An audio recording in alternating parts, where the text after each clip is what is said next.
अस्सलामुअलैकुम, welcome to back our YouTube channel RT online classes. So बच्चे कैसे हो आप सभी। तो आइए आज का हमारा टॉपिक उर्दू कायद का बहुत ही इजी और इंटरेस्टिंग भी है एंड मोस्ट इम्पोर्टेंट भी है, ठीक है ना। अब ये नहीं सोचिएगा कि इतनी इजी टॉपिक मैम ये तो पहले से ही आता है, क्या तो वाहिद और जमा। बहुत से ऐसे बच्चे होंगे जो जिन्हें पहले से ही पता होगा कि वाहिद किसे कहते हैं और जमा किसे कहते हैं, बट मैं बता दूं कि बहुत सारे ऐसे भी बच्चे हैं, स्पेशली मैं बिहार की बातें इंडिकेट करती हूँ, मैं अदर कंट्री स्टेट की तो बात कर नहीं सकती हूँ। तो बहुत सारे ऐसे भी बच्चे हैं जिन्हें वाहिद और जमा का मतलब भी नहीं पता हो सकता है ना। ऐसे बहुत सारे स्टूडेंट होंगे कि उन्हें पता ही ना हो कि वाहिद किसे कहते हैं, जमा किसे कहते हैं, है ना। तो आज उसी पे हम लोग बातें करेंगे और जिसे आते हैं उसके लिए रिवाइज भी हो जाएगा बच्चे, और जिसे वाहिद जमा अच्छे से आते हैं वो हमें कमेंट में एक रेड हार्ट बनाकर जरूर दे कि हाँ मैम हमें तो पहले से ही आता था, ठीक है। चलिए मैं अपनी क्लासेस स्टार्ट करती हूँ। तो हमारा आज का टॉपिक क्या होने वाला है, वाहिद प्लस जमा, ठीक है ना। वाहिद और जमा तो यानी कि सिंगुलर, वाहिद मतलब क्या होते हैं, सिंगुलर, ओके। और जमा मतलब बोलेगा तो प्लूरल, यानी कि व्यक्तिवाचक संज्ञा। वाहिद को क्या बोलेंगे, व्यक्तिवाचक संज्ञा, और जमा को क्या बोलेंगे, बहुवाचक संज्ञा, बहुवाचक संज्ञा, राइट। व्यक्ति sorry that's my totally mistake. Singular यहाँ पर क्या बोलेंगे, एक वचन, मेरा दिमाग कहीं व्यक्तिवाचक पे चला गया, देख सकते हो। वाहिद यानी सिंगुलर, इंग्लिश में क्या बोलेंगे, वाहिद को सिंगुलर बोलेंगे, और उसको हम लोग हिंदी में क्या बोलेंगे, एक वचन बोलेंगे, ठीक है ना। यहाँ जमा, जमा मतलब प्लूरल, इंग्लिश में हम लोग क्या बोलते हैं, प्लूरल वर्ड बनाओ, यानी कि एक से ज्यादा वर्ड को क्या बोलते हैं, प्लूरल बोलते हैं। उसको हिंदी में क्या बोलते हैं, बहुवचन बोलते हैं, ठीक है ना। तो जैसे एक वचन में हम लोग बोल सकते हैं, जैसे कि मैं एग्जांपल दूं आपको दूं, जैसे कि ये मेरा एक फोन है, ठीक है ना। तो ये हमारा किसके अंदर आएगा, वाहिद के अंदर आएगा, ये जमा के अंदर आएगा। तो इसलिए है मैम ये तो वाहिद के ही अंदर आएगा। क्यों आएगा, बिकॉज मेरे पास एक ही फोन है। अगर हमारे पास दो फोन होता, जैसे कि मैं एग्जांपल आपको दे दूं, जैसे कि मैं आपको एग्जांपल दे दूं, ये जो हमारा गूगल है ये वाहिद है या जमा है, तो आप लोग बोलोगे मैम वाहिद है भाई। क्यों है, क्योंकि ये सिंगल है। लेकिन अगर मैं बोल दूं कि ये दोनों जो चश्मे हैं, ये दोनों जो गॉगल है, वो अब बताओ कि ये वाहिद है या जमा है, तो आप लोग इजीली बता सकोगे मैम उस टाइम तो एक था इसलिए हमने वाहिद बोला, अब डबल हो गया यानी कि जमा हो गया, यानी कि प्लूरल हो गया, ठीक है ना। तो आई होप आपको समझ में आ गया होगा कि सिंगुलर और प्लूरल किसे कहते हैं, यानी कि जिसमें एक वर्ड को जिसमें एक वस्तु की बातें की जाए उसको वाहिद बोलेंगे, यानी कि एक वचन बोलेंगे, और जिसमें एक से ज्यादा वस्तुओं की चर्चा की जाए, बात की जाए, उसे जमा बोलेंगे। जैसे हमारे पास एक बोर्ड व्हाइट बोर्ड है तो इसे हम लोग वाहिद बोलेंगे। अगर हमारे पास दो व्हाइट बोर्ड रहता तो मैं उसको जमा बोलती, यानी एक से ज्यादा जो चीज भी रहेगा वो जमा के अंदर आ जाएगा, यानी प्लूरल के अंदर आ जाएगा। और जब एक वस्तु की बातें की जाएगी, एक चीजों के बारे में बताया जाएगा, तो वो हमारा वाहिद के ही अंदर आएगा। फॉर एग्जाम्पल मैं आप लोगों को बता दूं कि यहाँ पर अगर मैं बोलूं कि तस्वीर, ठीक है ना, ये वाहिद है या जमा है, तो आप लोग इजीली समझ पाओगे कि ये जो तस्वीर है ये वाहिद है मैम। लेकिन इसका जमा क्या बताओ, चलो हिंदी में आप लोग बोल दोगे कि हाँ तस्वीर के, चलो हिंदी में बताओ जरा कि तस्वीर को हिंदी में प्लूरल क्या बनाओगे, यानी कि बहुवचन में क्या बनाओगे, तो आप लोग यही बोलोगे मैम तस्वीरें बनाएंगे, है ना। हिंदी में जैसे मैं बोलूँ कि तस्वीर को बोलूंगी कि इसका बहुवचन बनाओ, ये तो एक वचन हो गया ना, ये तो एक वचन हमने बनाया तस्वीर। लेकिन अगर बात बहुवचन की आएगी तो आप लोग क्या बनाओगे, तस्वीरें बना दोगे, है ना, तस्वीरें बना दोगे, तस्वीरें, राइट, यही बनाओगे ना। लेकिन इसी का तो कमाल है कि उर्दू में क्या होता है, वाहिद जमा यानी सिंगुलर प्लूरल, एक वचन बहुवचन चेंज रहता है। जैसे फॉर एग्जाम्पल अगर मैं यहाँ पर लूं तस्वीर, उर्दू में तस्वीर, ठीक है ना, तस्वीर।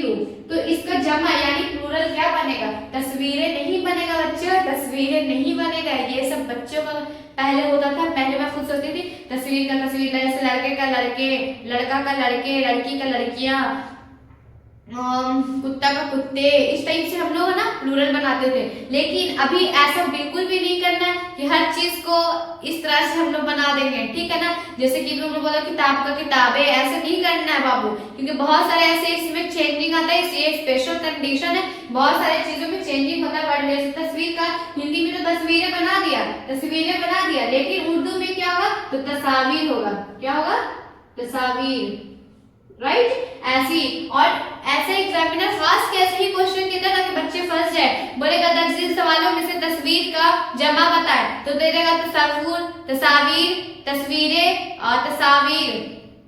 तस्वीर तो मैंने बता दिया, एक और कोई ऑप्शन दे देगा, ठीक है ना। उसमें से आप लोगों को क्या चूज करना है, क्या चूज करना है, तो तस्वीर, जहां पर तस्वीर दिखेगा हमें उस पर टिक लगा देना है। तो ऐसे बहुत सारे ऐसे वर्ड होंगे, है ना। आप लोगों का यही क्वेश्चन माइंड में चल रहा होगा कि मैम तो फिर वही जब हम समझेंगे किसका किताब का किताबें होगा, किसमें किताब का कुतुब होगा, किसमें और लड़के का लड़के, लड़का का लड़के होगा, किसमें मतलब कि बोल सकते हैं कि हर्फ का हुरूफ होगा, कैसे हम लोग समझेंगे मैम। तो इसका कोई ट्रिक तो है नहीं, मैं ऐसा कोई ट्रिक तो देने वाली हूँ भी नहीं, बट मैं बता दूं कि ऐसे कुछ स्पेसिफिक वर्ड होते हैं जिसपे अगर कमांड रहेगा, क्योंकि भाई वही जब एग्जामिनर को भी पता है कि इसका कोई स्पेशल ये ट्रिक वगैरह है नहीं कि बच्चे कहाँ से करेगा, उसको भी एक लिमिटेड तक ही पता है। तो 10th और 12th के अकॉर्डिंग जो भी क्वेश्चन हर बार पूछा जाता है, ऐसा नहीं कि एकदम अलग ही दे देगा भाई, नहीं, रिवर्स करके क्वेश्चन रहता है। अगर मैं इस बार तस्वीर की बता रही हूँ तो हो सकता है कि इस बार भी एग्जाम में हो सकता है कि पिछले बार भी एग्जाम में आया हो, या फिर हो सकता है कि नेक्स्ट टाइम आए, तो ऐसा होता है। लेकिन रिवर्स करके था, भले ही अगर इस बार एग्जाम में ना दे तो नेक्स्ट टाइम एग्जाम में दे, लेकिन देता है। तो कुछ ऐसे वर्ड आते हैं इसके अंदर जो हर बार एग्जामिनर रिपीट करता है वैसे क्वेश्चन को। तो मैं ऐसा कुछ क्वेश्चन बता, जिस लाइक यहाँ पर मैं जैसे एग्जाम्पल एक दे दूं, हर्फ, ठीक है ना, हर्फ मैंने बताया था ना, अक्षर, एक वर्ड अक्षर के बारे में मैंने क्या था, हर्फ, और हर्फ से मिलाकर हम लोग क्या बनाते हैं, हुरूफ बनाते हैं, हुरूफ, यानी कि ढेर सारे हर्फ को मिलाकर हुरूफ बनाते हैं, यानी एक अक्षर को मिलाकर अक्षरों बोलते हो ना। हिंदी में एक अक्षर, जैसे एक वर्ड हो तो उसको अक्षर बोलते हैं, ढेर सारे वर्ड को अक्षरों बोलते हैं। तो वैसे ही उर्दू में हर्फ बोलते हैं, एक वर्ड को हर्फ बोलेंगे, लेकिन एक से ज्यादा हर्फ को, एक से ज्यादा लफ्ज को हम लोग हुरूफ बोलेंगे, यानी कि एक हर्फ, एक अक्षर होगा यानी हर्फ होगा, और ढेर सारे हर्फ को मिलाकर हुरूफ बनता है। क्या बनता है, हुरूफ बनता है। तो हम लोग इसको तो वाहिद बोलेंगे, क्योंकि मैं ये एक चीजों की बात की रही है, मतलब कि एक हर्फ में यानी मतलब एक सिंगल चीज को इंडिकेट कर रहा है, हर्फ मतलब एक हो जाएगा भाई यहाँ पर। लेकिन हर्फ का प्लूरल क्या बनेगा मैम, इसका प्लूरल ये बनेगा, क्या बनेगा, हुरूफ बनेगा। यानी ये मत बना देना कि हर्फे, ठीक है ना, हुर्फे मत बना देना, हर्फ का हुर्फे, लड़का का लड़के ऐसे बनाते हैं, लड़की का लड़कियां, तो ये मत सुनना हर्फ का हुर्फे, ऐसा नहीं होता है, हर्फ का हुरूफ होता है। तो ऐसे ही बहुत सारे ऐसे वर्ड है जो आप लोगों को माइंड में रखना ही पड़ेगा बच्चे। क्या, जैसे कि तारीख का आप लोग क्या बनाते हो, जैसे मैं एग्जांपल दे दूं कि तारीख का आप लोग क्या बनाते हो बच्चे, तो कोई बोलता है तारीख है, जी नहीं, इतना दिमाग मत लगाओ, क्योंकि तारीख का तारीख ही नहीं है, तो क्या होता है मैम, तो क्या होता है बच्चे, तो तारीख होता है। क्या होता है, तारीख, यही बोलते हैं ना, तुम लोग ध्यान ही नहीं देते हैं तो क्या होगा, तारीख। ज्यादा तेज बनते हो ना, जैसे अरे तेजी से है भाई, बहुत सारे बच्चों को इजी भी लग रहा होगा क्योंकि बहुत सारे बच्चों ने पढ़ रखा होगा, लेकिन जिन बच्चों ने नहीं पढ़ा उन्हें एक अलग कॉन्सेप्ट मिला कि अच्छा तारीख को तारीख नहीं बोलते, तारीख बोलते हैं, यानी प्लूरल में तारीख बोलेंगे और सिंगुलर अगर वर्ड यूज करना है तारीख। जैसे हमने बताया ना कि कायद को जमा क्या होता है, कायदा होता है, कायद का जमा क्या होता है, कायदा होता है, ठीक है ना। तो वैसे ही हुर्फ का हुरूफ होता है, ठीक है। यहाँ पर कुतुब, किताब का क्या होता है, तो कुतुब होता है, किताब का किताबें मत बता देना, वो हिंदी में होता है।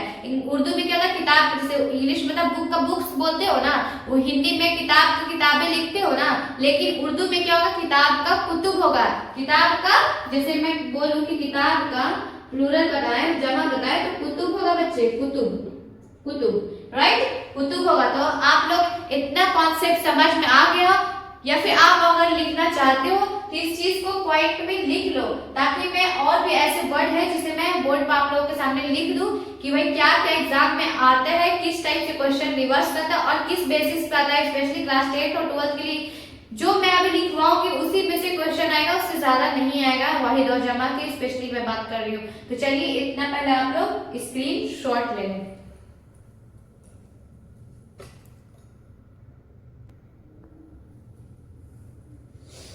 तो चलिए आपका एक स्क्रीनशॉट हो गया। तो चलिए मैं आपको ये कुछ क्वेश्चन है, मतलब कि कुछ ऐसे लफ्ज है यानी कि वाहिद और जमा है जिसे आप लोग अपनी कॉपी पे लिख लें, ताकि इस तरह के वर्ड को प्रैक्टिस कर लो कि किसका वाहिद का जमा क्या है, किसका जमा का वाहिद क्या है, मतलब किसका कौन से लफ्ज का जमा क्या होगा, वो चीजें आप लोग लिख लोगे कि इसलिए आप लोगों को समझ में आएगा। ये बस प्रैक्टिस की जरूरत है, इसे कोई ट्रिक और रटने की जरूरत नहीं है, ठीक है ना। जैसे यहाँ पर हम लोग बोलेंगे मुल्क का इमलाक या मुमालिक भी बोल सकते हैं, ठीक है ना। मुल्क का इमलाक या मुमालिक, किताब का कुतुब, गैर का इग़यार, गैर का इग़यार, मुल्क का मुमालिक, हर्फ का हुरूफ, रिसाला का रिसाइल, रिसाला का रिसाइल, जिद का अज़दाद। हमने बताया था ना जिद मतलब उल्टा होता है, तो जिद का अगर मतलब मैंने क्या बताया, जिद बोले या अज़दाद बोले मानी सेम होता है, यानी कि दोनों का मतलब उल्टा होता है, अपोजिट होता है, एंटोनिम्स होता है। तो देखो यहाँ पर जिद मतलब उल्टा होता है, लेकिन इसका प्लूरल में हम लोग क्या बोलेंगे, अज़दाद बोलेंगे। कानून का क़वानीन बोलेंगे, कानून का क़वानीन बोलेंगे। कसीदा का कसाइदा, कसाइद बोलेंगे, कसीदा का कसाइद बोलेंगे, राइट। यहाँ पर मुतरादिफ का मुतरादिफात बोलेंगे, ठीक है ना, मुतरादिफात बोलेंगे, ओके। मेरा मार्कर अच्छा चल रहा है इसलिए और भी लफ्ज मैंने लिखवाया भी नहीं। सिर्फ का इस्नाफ बोलेंगे, राइट, सिर्फ का इस्नाफ बनेगा, याद रखना। ये सब वर्ड बस एक एक बार एक वर्ड को 5-5 बार लिख लोगे ना, हमेशा के लिए याद हो जाएगा। सिर्फ का इस्नाफ हो जाएगा, तोहफा का तहाइफ हो जाएगा, उस्ताद का उस्ताजा हो जाएगा, कता का कतात हो जाएगा, मर्ज का अमराज हो जाएगा, जौहर का जवाहिर हो जाएगा, जौहर का दस्तरखान का दावत, क्या चीज का मैं लिखवाऊँ आप लोगों को, कुछ होमवर्क देना सर। चलिए